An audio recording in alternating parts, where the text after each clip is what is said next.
Hi there everyone, welcome to this SQutorial video, my first in hopefully a series of a few tips and tricks on the Allen&Heath SQ mixing series.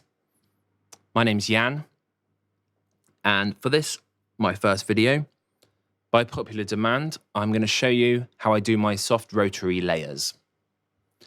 A few of you on the SQ Facebook page have been asking how I do this, so let me show you.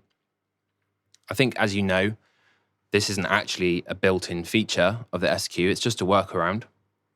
And as with most workarounds, it has a compromise. But I'll tell you about it. So, let's have a look at my mixer here. I've set up soft 4, 5, and 6 as my soft rotary layers. The first one is my aux sends, aux 1 to 4. For the selected channel.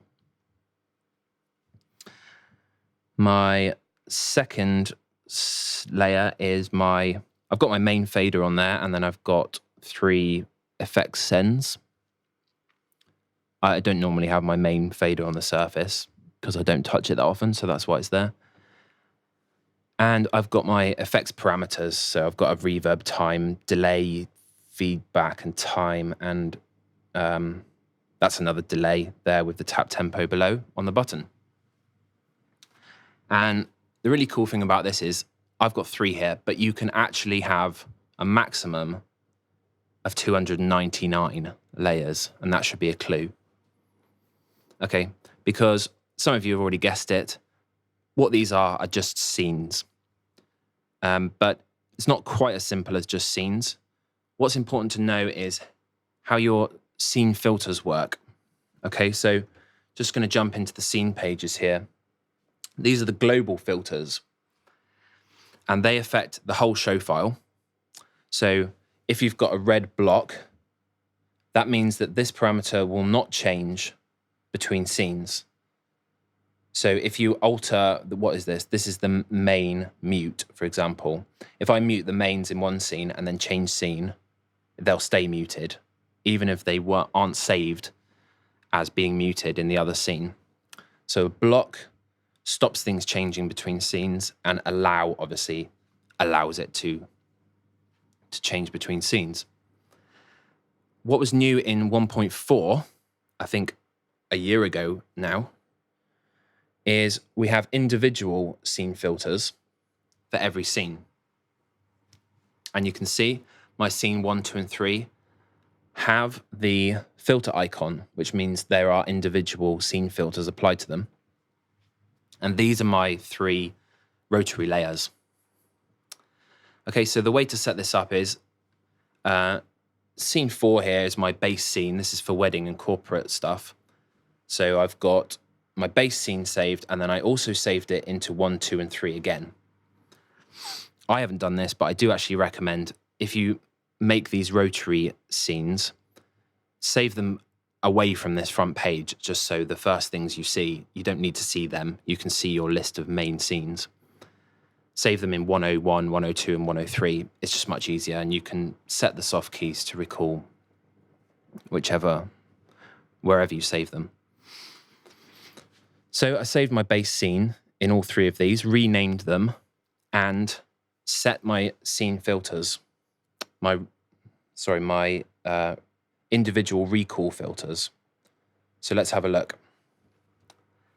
Everything is blocked on the inputs, everything is blocked on the mixes, and everything is blocked on the other, except for soft rotaries, of course, because that's what we want to change. So basically, on the individual recall filters, block everything. And the really cool thing about this is, if you use a lot of scenes in your show file, so maybe you have a scene for every different song of your band, or you have different scenes for different patchings for different bands, it doesn't matter, because wherever you're coming from, hitting one of these soft rotary layer buttons that we've set up doesn't change anything else in that scene. It only changes the soft rotaries. So yeah, that's how to do it. And then once you've got your scene filter set up with everything blocked except the soft rotaries, you just go into setup and for each scene, set your soft rotaries up.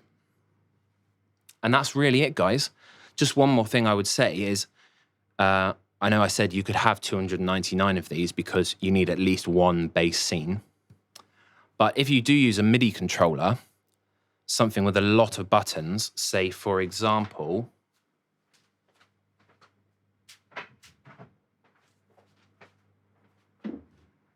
this,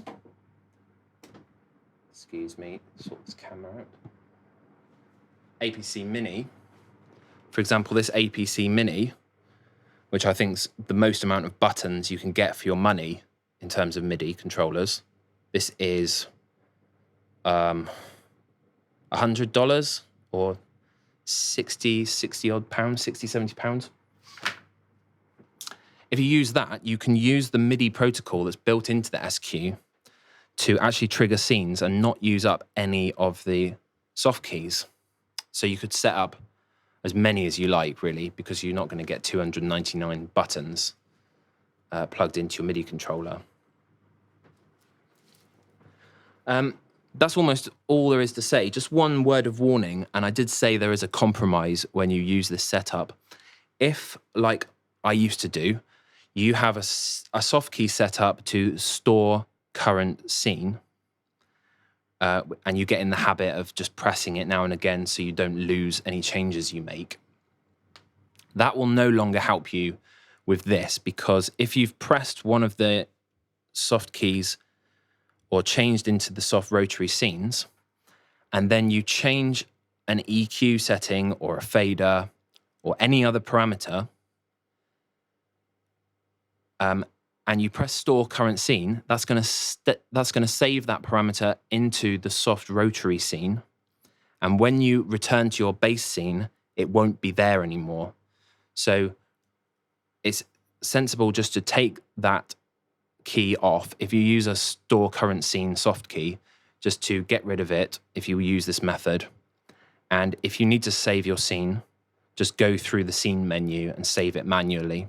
So just be careful of that. That is the only downside to using this soft rotaries layers on soft keys method.